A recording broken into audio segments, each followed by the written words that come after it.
کسی کے جنازے کی باری آ جائے 5 منٹ قبرستان میں بندہ نہیں رکتا ہے، کہتا جلدی پڑھاؤ مولانا گرمی لگ رہی ہے۔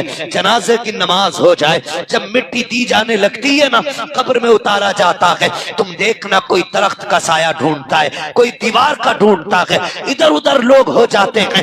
5 منٹ کی دھوپ برداشت نہیں ہوتی ہے، جبکہ جس کے جنازے میں آئے ہیں اسی کی چوکھٹ پہ دعوت کھانے کے لیے آئے تھے، تو ہمیں یاد ہے 1.5 گھنٹہ بیٹھ کر کے رس ملائی کا انتظار کرتے رہے تھے، 20 منٹ بیٹھ کر کے بریانی دم ہونے کا انتظار کیا تھا۔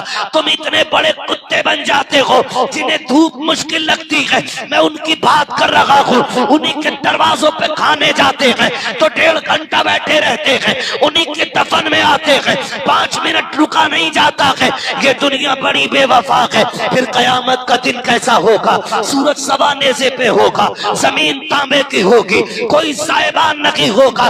آج 4 لوگوں میں کسی کا عیب بول دیا جائے، لوگ رو دیتے ہیں، مجھے ذلیل کر دیا گیا ہے۔ قیامت میں تو سنو، آدم سے لے کر کے پیغمبر اسلام تک سب کی امتیں ہوگی، اور عالم یہ ہوگا میدان قیامت کا، اسے ہلکے میں مت لینا۔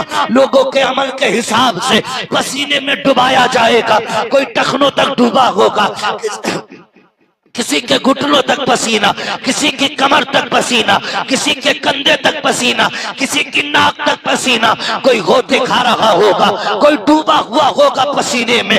ایسے عالم میں اللہ حکم دے گا فرشتوں کو، جاؤ، جا کر کے میدان محشر میں چلے جاؤ، اور جتنے میرے قرآن والے ہیں انہیں لے کر کے چلے آؤ۔ فرشتے کہیں گے مالک یہ 10-20 لوگوں کی بات نہیں ہے، 50-100 کی بھی بات نہیں ہے، مالک ساری امتیں جمع ہے، آدم کی امت موجود ہے، نوح کی امت موجود ہے، یحییٰ کی امت موجود ہے، دانیال کی امت موجود ہے، اے میرے پروردگار ابراہیم کی امت موجود ہے، اسماعیل کی امت موجود ہے، اسحاق کی امت موجود ہے، اے میرے پروردگار عیسیٰ کی امت موجود ہے، موسیٰ کی امت موجود ہے، یعقوب کی امت موجود ہے، مولا سارے نبیوں کی امتیں ہیں۔ حافظوں کو کیسے تلاش کرے؟ کیا کوئی بلا لگا ہوگا؟ نہیں۔ کیا کوئی ٹائٹل ہوگا؟ نہیں۔ کیا ماتھے پہ لکھا ہے؟ نہیں۔ کیا کوئی لباس ہوگا؟ کہا نہیں۔ سب ایک سے ہوں گے، کہا پہچانیں گے کیسے؟ رب کہے گا جاؤ ان کے منہ سونگھو، جن کے منہ سے مشک کی خوشبو آتی ہوگی، وہی میرے قرآن کے قاری۔